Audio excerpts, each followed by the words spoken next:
In this video, I want to just briefly explain why it is we do the form drawing.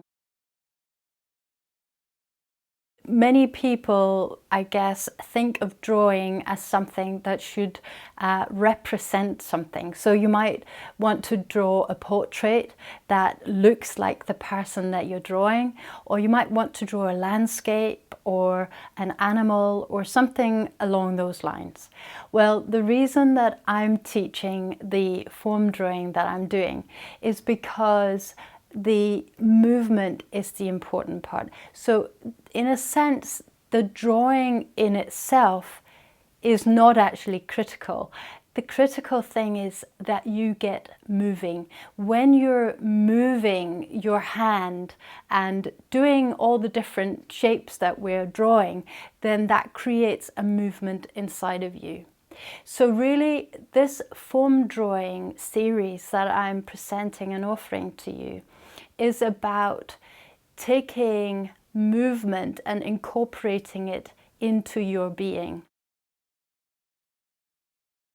When we're moving in a certain way, whether it's in a linear way when we're drawing, or whether we're creating a curve when we're drawing, we're actually creating that movement within ourselves.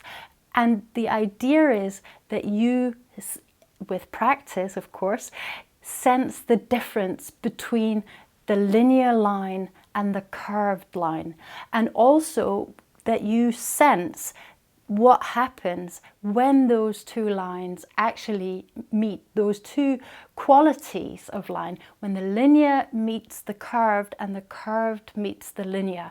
What happens? When you're practicing, and I hope that as you're going through and practicing all the different forms that I've put up so far, you will get a sense of connection with those lines, and you'll get a sense of a dialogue almost with the lines.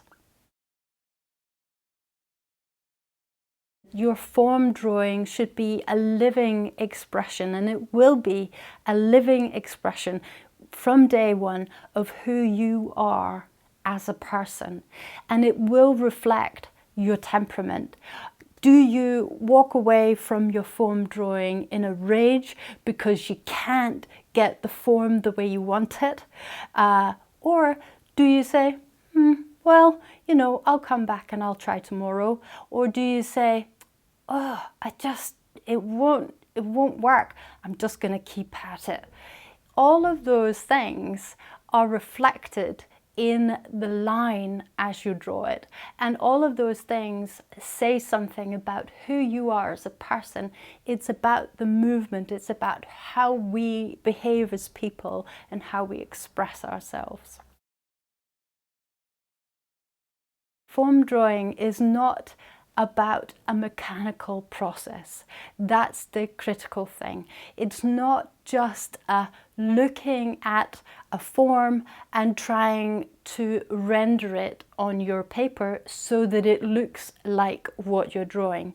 It's really about using your head, so you're looking at what you're drawing, but also using your heart, and really getting to connect with the form that you're drawing. If you're finding it interesting that you can actually see who you are in terms of your drawing, and you can develop your temperament and tone things down or increase things, then maybe you'll be interested when I offer courses where we work with enhancing your sensibility, not just through form drawing, but also through other exercises. If you're interested, then click the link below in the description and sign up to my private list, where I'll be sending out invitations when I do live online teaching, and also do actual teaching once Corona is stopped. Look forward to maybe connecting with you in the future.